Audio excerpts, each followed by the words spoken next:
നമസ്കാരം. ഇത് നമുക്ക് അവിയൽ ഉണ്ടാക്കി നോക്കിയാലോ? അപ്പോൾ അവിയലിന് വേണ്ട കഷ്ണങ്ങളെല്ലാം എടുത്തിട്ടുണ്ട്. ഇത് ചെറുതാക്കി നുറുക്കിയെടുക്കുക.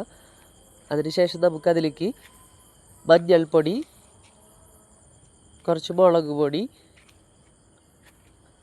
അതുപോലെ ഉപ്പ് ചേർക്കാം.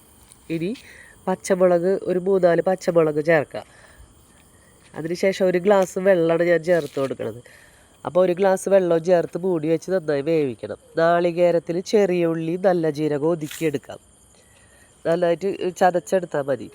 ഇപ്പോൾ നമ്മുടെ കഷ്ണങ്ങളെല്ലാം വെന്തിട്ടുണ്ട്. അപ്പം അതിലേക്ക് ഈ ഒതുക്കിയ നാളികേരം ചേർക്കാം. എന്നിട്ട് നന്നായിട്ടൊന്ന് ചൂടാക്കി എടുക്കാം കേട്ടോ. നല്ല പോലെ ഒന്ന് മിക്സ് ചെയ്യുക.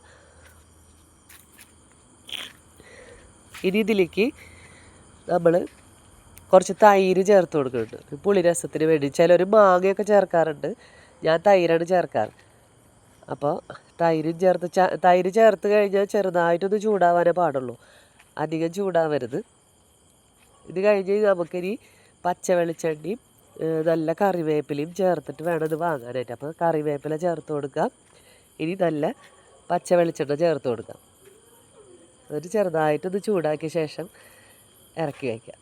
അപ്പോൾ നല്ല രുചികരമായ അവിയൽ ഇവിടെ റെഡിയായി. അപ്പോൾ എല്ലാവരും ഈ അവിയൽ ഉണ്ടാക്കി നോക്കാം. അപ്പോൾ എൻ്റെ അവിയൽ ഇഷ്ടപ്പെട്ടാൽ ലൈക്ക് ചെയ്യാനും ഷെയർ ചെയ്യാനൊന്നും മറക്കരുത്.